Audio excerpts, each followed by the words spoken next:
Welcome to Intellicide. This week's edition is The Wheel of Time. By Robert Jordan. Spoiler Yes, alert. Oh, yeah. If you haven't watched the show, then you might not want to watch this episode. You want to, watch that first and then come back, Well, and to be for quite our. honest, if you are watching the show but have not read the books, we might Then spoil you're doing it things. wrong. You're doing it wrong. Yeah, true. Also a spoiler alert, potentially. Yes, sir. So what have So you thought so far? We talked about this before the show even premiered. I said that they had a great intro with the introduction in the books of the Lord Dragon and how the actual breaking of the world, and the opening that they gave to us. I talked to a friend of mine when I was over his house watching the Ohio State UAM murder show. And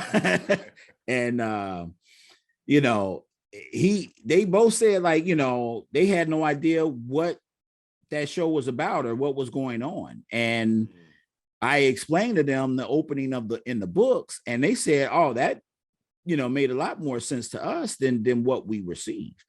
So I don't know who made that decision. Well, and the frustrating thing too is that there's a scene in it's either one of the ads or the opening of the show where it looks like it's very clearly Luz Theramon during the breaking. So it's like, they filmed it, right? Like, they have it, they did it, they just chose not to use it in the first episode. That was well, see it at some point, but we're 4 episodes in now, and if this show is going to be anything like the others that Netflix has filmed, I don't think it'll be over 8. Well, this is Amazon. Yeah, I think a lot of their the Jack Ryan shows.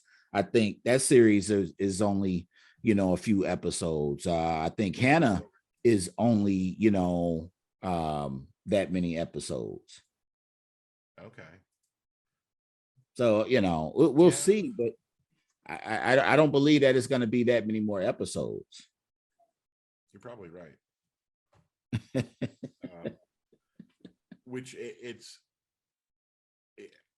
I don't know. It's interesting because I've always thought that it was a very difficult book to try to take into film. And one of the reasons is because the book does so much inner monologue and introspection. Like, right. The thoughts of the characters are in the narration of the story. Correct. Which is very hard to do on film, because in a book you can tell right someone. In a movie you have to show. Correct. So I always thought that was going to be a difficult transition for this. One of the things that they did that people are going to either agree or disagree with, I understand it, and honestly I don't dislike it. Honestly, the more it goes on, is the decision they made to give Perrin a wife. Which really controversial, but it's one of those things that his character was the whole basis of his pacifism in the book, was based on all of this inner monologue of his, this inner conflict of his own about violence and the hammer and the axe, and whether he wanted to build or destroy, which is like, they have to find a way then to show that why he's reluctant to pick up an axe, right?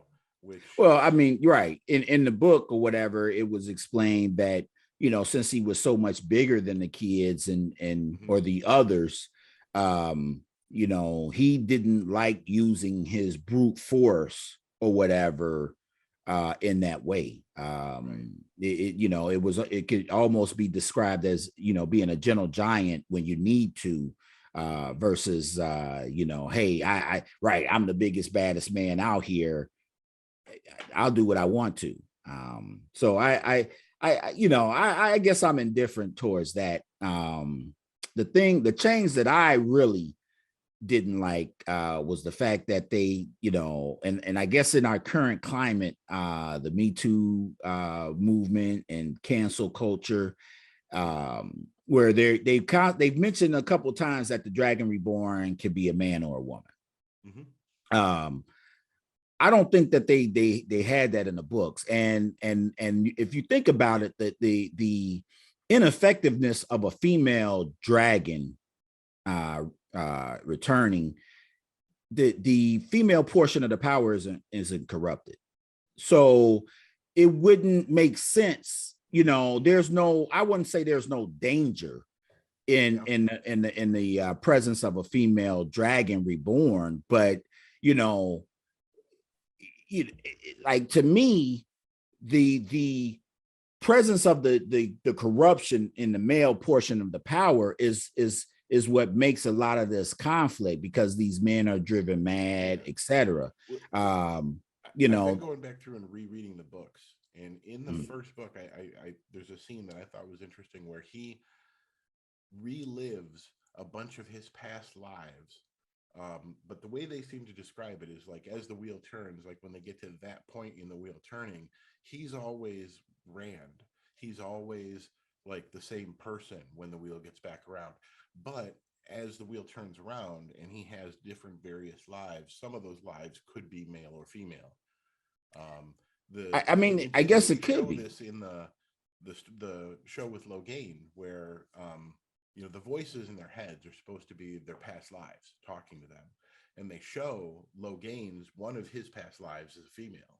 Well, okay, but again, that's fine to say that, but again, if you read the series, that the only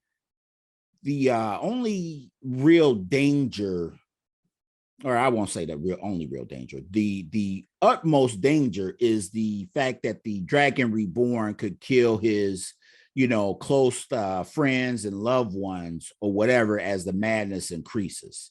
Yes, there is a possibility of breaking the world again or whatever, but that's and then surrendering to the evil one, the dark one. But obviously that hasn't happened in the past, and that's, to me, the only way that you do that without the possibility of insanity is with a female Dragon Reborn. But if they surrender to the dark one, then literally there's no more wheel. That's what that one dark friend innkeeper was saying, that hey, if you surrender to the dark one, the wheel is broken, so we won't have any more of this being reborn, etc. So that's why I'm saying that, to me, the female Dragon Reborn doesn't work. It just doesn't. Oh, well, no, yeah. To me, it wasn't that big a deal. It did really, what they were saying was that the characters in the world, which makes sense, would not know. They wouldn't know who the dragon was. They wouldn't know whether the dragon was going to be reborn as a male or female. They didn't know. So until that was confirmed, we know as the reader, or the whatever, if you've read the books, that it's always Rand. That Right. When they get to that turning, they're always the same people. They just make some different choices. Sometimes he marries Egwene, and they have kids and they live happily. Sometimes he marries Egwene and he goes mad and he murders her. Sometimes he, there's all these different, like, they told all these different variations. Right. But he's always Rand. But you're right. So yeah, but and in the books, Moraine never looked at Egwene or Nynaeve as being possibly Dragon Reborns. They just were strong in the one power, and it was Rand, Matt, and Perrin that had that were to Baron. And in the book, they told Nynaeve right away that that they could tell that she could channel, and they explained like what a Wilder was and everything, right, to her. And so she was. But she was in the book. She does chase after them, like they attack, and then she tracks them, which I thought was cool. Yeah, I do. So it's. I understand that it's going to be a different story when changing mediums. So with that in mind, I got to say I kind of really like what they've done so far. Like I like the people that they've got playing them. I really do think that it could do with twice as many episodes Oh, that they're moving really quickly. It's cool for someone who's read the books and knows the story, but like you said, if you haven't read the books, you're probably so lost. well, right. Honestly, outside of HBO, I don't think that there was going to be any, like, Netflix or Amazon that would have done a good number of episodes. And even then, I don't think HBO probably would have went over 13. But it's necessary. If you look at the length of those books, those Robert Jordan books, there's a lot of detail, there's a lot of nuance, etc., with these characters, and a lot of things happening, and you need that time frame to be true to the story, or tell a impactful story that holds true to the original media. I don't believe that we're gonna get that. I think we're gonna get a lot of cut corners. Yeah. We'll see. Yeah. Oh yeah, I agree. We will. Honestly, one of the things that so I've read the books and then I listened to the audiobooks. And personally, having listened to the audiobooks, one of the things that I miss, one of my biggest complaints, is that they remove the language, the burn me, and blood and bloody ashes, Right, and right, just all the invectives that they used in the book that kind of made it right, like world building. But he right, even went so far as to make different ones for the different people. Like the right. sea folk had their own, and Yep. it was I don't know. I thought it was kind of one of those things that had Yeah. a flavor to it. But of Well, course, right. I didn't even realize, but one of the things, I didn't realize too, was how old these characters, these actors that they got to play these characters were. right. Um, so in the books, they're literally like, they're considered adults, or almost adults, but because they're like 16, between 16 and 18 years old. But Well, they say that they're all about 20 years old, because they go on yeah, to say that like everybody there, when the Marines talking to Lan, they say that all these kids were born 20 years ago, and right, except but for Nynaeve, she was 25 years ago. well, right, but I think in the books they were portrayed as younger. Oh, they were, yeah. They Yeah. actually talked about the people who made the show talked about why they decided to age them up, and it had to do with the fact that having younger kids doing scenes where, like, the love scene between Oh Jaime yeah, and Rand and yeah, stuff like that, like they had to age them up to be able to do yeah. this stuff. That honestly, if you look at the book and you realize how young the kids are, it's really pretty, you know. Well, I mean, again, you said that they intimated that Rand and Knight, Nynaeve Egwene already, were right, were like that. right. There's a line in the book where they say something like that they've done everything but say the vows. Right. So that I don't know. I was kind of like, yeah. I think they just started too slowly, man. Yeah, it really needed that and any good story needs a hook, Yeah. and that's what they needed. And the hook in that story was showing the breaking, Yes. and Yes. reeling the person in to go, what the heck Yes. was, I mean, I remember reading the first book and reading that initial scene and being like, what was that? Exactly. You don't have a lot of time to capture people's attentions now, man. Right. Whether it be reading a book or watching a new television show, you need something like jarring that, wow, I can't believe that happened. And the Game of Thrones series had that. That show had that. Things like what's that new one? The Mayor of Kingstown or whatever, Oh. Big Sky. Uh Well, every those good story shows, has to huh? have a hook. Yeah. Well, you're right, but they capture the viewers or whatever, and the viewers like, oh, I gotta watch more of this. Right. I had people like, like I said, they watched half of the first show, people who aren't fans of this book series. They watched that show, they watched half the first episode and were like, I'm done. Another friend of mine, he said he made it to episode 4, but it was a struggle. And you don't want people to struggle with this. Right. Yeah. That's true. Yeah. Yeah. It I always knew it was going to be a tough thing to transfer right to medium. Right. Right. But I thought it was going to be worse. So I don't know. You thought it was going to be worse? Wow. I didn't have high hopes. I honestly thought it was going to be way worse than this. I was the exact opposite.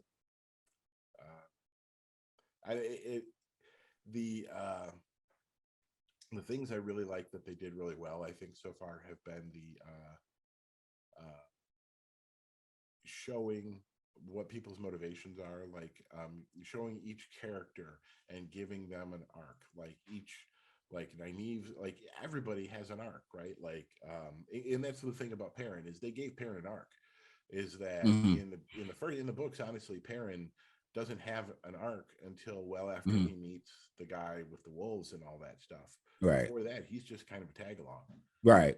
Oh yeah. I mean, him and like Matt had a little bit in the first book, but Matt was a peripheral character until like book 4. They gave Matt the dagger. And well, right. They had the whole thing where he has to go to Tar-Valon and get the dagger removed, and then they did that in book 3, and after that, it was like he disappeared.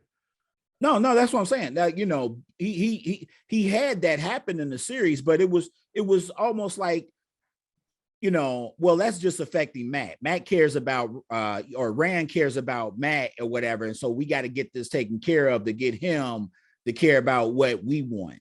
And in book 4, it was the Shadow Rising is when Matt gets his Ashendari, he gets, gets the medallion or whatever. And, he has that moment where, okay, now I am getting a series of chapters, because I don't know if he got that in the first book. I'd have to reread it myself, but I don't think he received a series of chapters in the first book like that.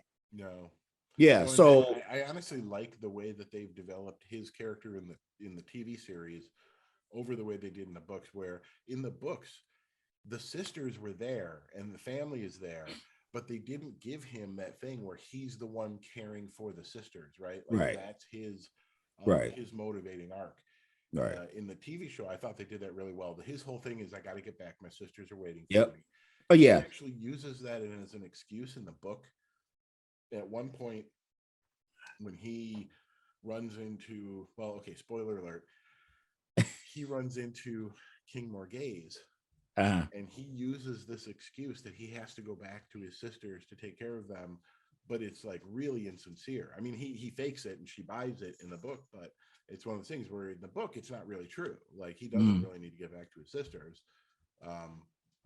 But they made that a thing in the TV show where, you can see it in the back of his Morghese. He said that to Morghese. Yeah. Matt did. Yeah. Really? I didn't know he met Queen Morghese. Well, so it was an interesting thing. Like, during the beginning part of the book, they meet Elaine, right? The daughter heir. After they meet her, and they start dragging her off on these adventures.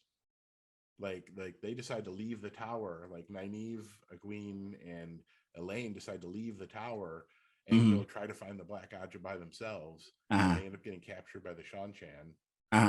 And Morghese freaks out, and she almost starts a war with Tar-Valon over her daughter. Like, they lost her daughter. They didn't know where she was. And that must have been in the second book, right?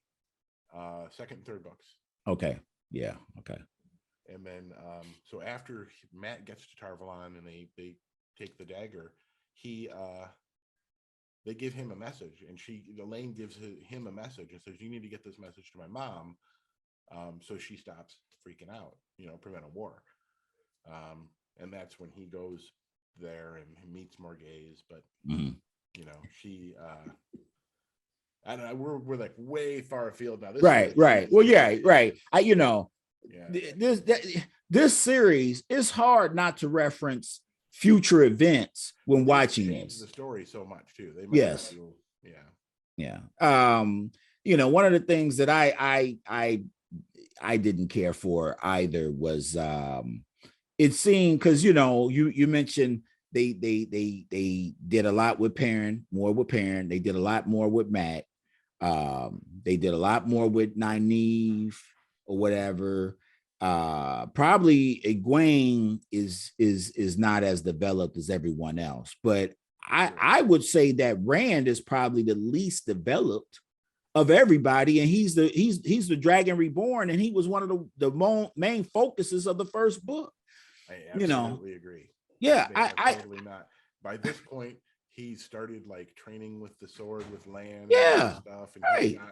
they haven't done anything with him yet, Dude. I literally, I said, am I seeing this right? Because Rand had more or less scenes than Egwene did in the first episode. Yeah, I said this is crazy to me. Yeah, no, you're right. They actually, what they really could do is maybe instead of a couple of more episodes, but make each episode, instead of like 45 minutes, make it a full hour. Yeah, for that, because that's the other thing, is that Rand by this point is having nightmares. You're right. And the whole thing is by this point you've had Balzamon, who's the guy that they're seeing in their dreams, which I do think is really cool, the way that they're doing that in the dreams, where he appears in the window, right, the red eyes. But he explains to Rand in a dream the whole thing about lose Theramon, the name of the dragon in his last life, and that's who one of you is, and so you've heard the name. Yep. And about the Forsaken, at least they've mentioned them by this point. They haven't even mentioned the Forsaken yet. Right. I mean, that is right. The young lady or whatever that tried to capture them, she could have mentioned it. So the Forsaken haven't been as prominent, right, in the series so far. You're right. You don't know who the Dragon Reborn is. You haven't heard his name. I also think, because these ages, when they talk about like the age of heroes or whatever, there was no direct statement about how long an age was. Right. But I always took the books as if the Luz Theron was the immediate previous age. Like, it didn't happen 3-4 ages ago. It was the previous age. And I just don't get that sense right now. It is really vague. One of the things that I thought was I was really torn. I really didn't like it the first time when I watched the first episode, and you see that the buildings, that the landscape is actually that this is actually in our world, right? Like, that they are in the same world as we are, that we're just in a different age. Right. Yeah. Right. So that is something that wasn't really ever in the books. And it was only like something that he mentioned once, in like the author Robert Jordan mentioned in an interview. So I find it really weird that they weren't in. Right. It was really jarring at first, but then there was a later episode where they're like sleeping in a cave, and I'm looking at it going like, that's a window and clearly a door. Like, it's very, Really? What episode was that? Like, this is a really oddly shaped cave. What episode was that? Oh God, what was that? Episode 2. I'll have to rewatch that, man. See, I'm kind of right. I'm torn, man. Because I love the Wheel of Time. I do. I would say that previously, before the Game of Thrones series came out, Game of Thrones was the had a little bit higher level in my mind than the Wheel of Time. But the Wheel of Time moved forward, one, because he was able to end the series, wrote 14 books, or Robert Jordan wrote 12 of the books before he passed away, in almost the exact same amount of time that George R.R. Martin has taken to write 5 books. Right. So that it's one of those things where so they published Wheel of Time first. And then I don't think it was that many years though. no, it was like the year before. Yeah. It was like 1990, something like that. And then 1991, they published Game of Thrones, the first Right. Game of Thrones book. And I remember reading both of them. Personally, I liked the Wheel of Time more.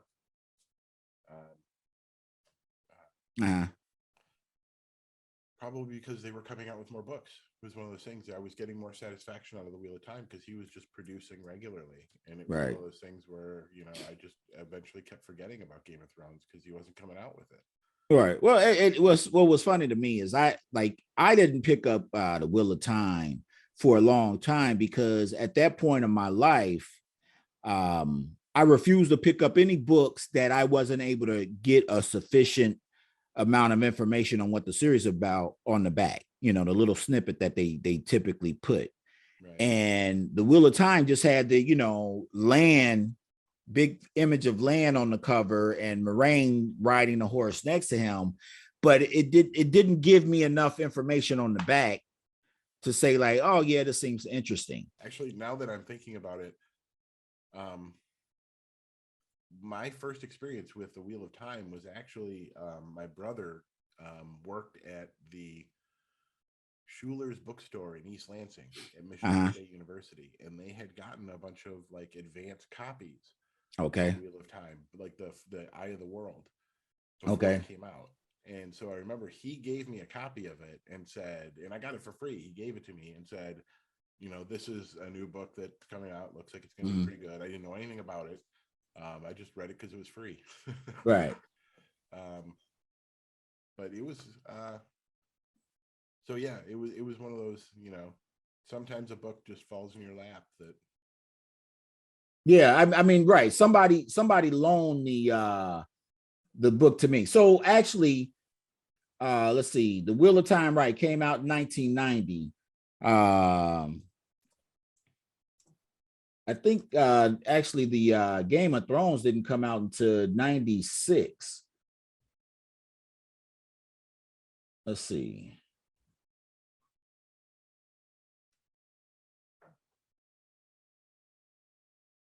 Yeah, I'm not, let's see. Song of Fire and Ice. Not the first. Yeah. Yeah, that's the name of the yeah, okay. So yeah, it came out in 1996. Okay. So yeah, I mean that still he wrote, you know, 7 more books in you know 5 more years. Right. So you know that it's been pathetic or whatever. And I don't want to get off track or whatever, but you know, to me, that's a testament that this guy, you know, he cared about the fans. Yeah. He had a story that he wanted to get across. He didn't let, you know, like conventions or anything else get in the way of him putting out this product. And obviously there are a lot of people that want to see this material you know, made into a television show. Yeah. Or a lot of people have been asking for it for a long time. Yeah. Right. Yeah. You know, it picked, trust me, it picked up by the 4th episode. I like the fact that you know, Matt, he, you know, like you said, the characterization with him and the little girl on the farm and everything. Yeah, and then you know, when you see him in the house, you're thinking like, oh man, he killed those women or that family. Yeah. Or whatever. But then when he holds up the dagger doesn't have any blood on it. Right. Or whatever. So you're able to see. I don't know if a lot of people caught that, but you know, the dagger is clean of any blood. So, you know, that's one of those things where, right. I hope people understand that. Yeah, Matt is not told, and he wasn't never totally like in a fugue state like that in the books either. He was sick as the corruption. Super cranky. Yeah, he was super cranky and he was constantly sick, but he wasn't just like, you know, right, disappearing and you know, like talking like he was in that cabin and right. You know, out of it. it's I don't know. We'll see what happens. They also have not mentioned the Horn of Valir once. No, no, they haven't. Well, I mean, it's so many things or whatever, and like we said, that those books are easily 800 to 1,000 pages. You can't put all of that in a 45, 50-minute television episode and mention everything. You just can't. You can't. Yeah. No, they're going to have to drop a lot of it. Yeah. Yeah. So as long as we'll see. And so far they have. They've kept a lot of the major beats that I thought was right. You know, right. There's a few minor details I miss, like you mentioned, like the language and the invectives, like Tom Maryland's long mustaches. Yep. For whatever reason, there were certain things that I find funny that, like, when you reread the books, that Robert Jordan, for whatever reason, really liked to describe the clothes of everybody. Oh yeah. In great detail. Yes. And then he also always described Tom Maryland's long flowing mustache for whatever reason. Yeah. Well, one of the things that I miss is you've only seen the heron mark on Rand's sword one time, and that was when his father took it out of the box. And you have people they haven't even been introduced to what the significance of the heron mark blade is. Like you said, Rand, from the moment that he met Lan, was practicing and learning these sword forms or whatever. So they haven't done that or whatever. Nobody's like, oh man, like, look at this kid, like he's wearing a sword or whatever. But, because the way I took it was that the heron mark, may have been on the tip of the pommel or whatever as well, not just like, on the like the top of the hill. Right. But nobody's mentioned it. It's like that's that they showed it. They showed a close up of it. They showed his father's skill with the blade. Yep. But yeah, they haven't talked about it at all. Right. Yeah, it is one of those things that's missing, is a lot of the dialogue between the characters. To give a lot of that exposition about what's going on in the world and world building. Yeah. See, because and the reason why I say that's a mistake or whatever, because one of my favorite scenes in the first book was when Rand meets Elida and Morghese and Elaine. And the significance of that scene where literally everybody in the room, once Elida touches his sword and she says, "Oh, a sheepherder from the Two Rivers with a heron mark blade," and everybody's like, "Oh my God, he could kill us." Right. And that scene will hold no significance now because you haven't even mentioned the significance of it. Right. Yeah. So why is everybody scared of this kid with a sword? Right. Because mark on it. Yeah, he's not. Yeah. Right. So it's we'll see where it goes. So far, I enjoy what they've showed. Yes, sir. I do like, and I do thought it was interesting how they were going to show Nynaeve's thing with she can only chant. She's like the most powerful channeler in the world, but she can only channel when she's angry. Yeah. And I thought they did a decent job of showing that. Right. Well, right. And the fact that she is a remarkable, like, in the use of healing magic. Yeah, they did that too. Yeah, they showed that too. Yep. Yeah. So that was good. That was interesting. And what they do need to do, I think, is a little more world building. Oh yeah, absolutely. So if you were to rate it 1 to 5 stars, what would you give it so far? Oh man, it's tough for me, man, because right now I'm gonna have to give it a 3, man. Even though I like the 4th episode, I like some of the 3rd episode. It just started off so slow, man. I can't push it up to a 4 right now. Yeah, I got to agree. I'd say 3.5. Okay. It's better than average, but it's part of the problem is they're doing a lot of grand sweeping vistas, right, but not enough action. That whole thing with Perrin and Egwene walking Yeah. through grass went Yeah. on for way too long. Right. Well, I mean, they're leaving too much on the table in my eyes. We haven't people who are fans of the book, I believe will continue to watch. The problem that you have is that you haven't captured those people who aren't fans of the books enough for them to get invested in the series. Yeah. So, and to be honest, cynical but honest, it'll never get as big as Game of Thrones for a couple of reasons. One, you already mentioned that they're not going to put the money and resources into doing as many episodes as HBO would. Right. Excuse me. The other is the audience, that they're not doing a rated R show, so there's not going to be a nude scene of Right. the dragon, whatever, of right, like there was in Game of Thrones. right. Which, let's face it, a lot of guys didn't even know what the show was until that happened, and suddenly they were Game of Thrones fans. Yeah, I mean, it's one of those problems with America. Violence sells, and if you throw some sex on top of it, then right.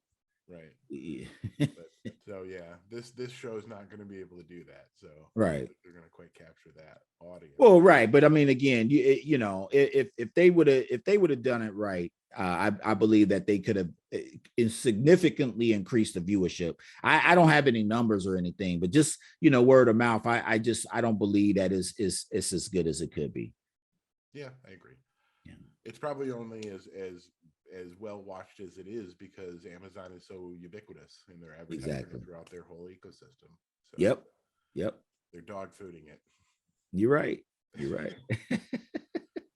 All right. Well, hey, I guess we'll talk more later. All right. Have a good evening. Yep. This is Intellicide signing off. Remember to like and subscribe.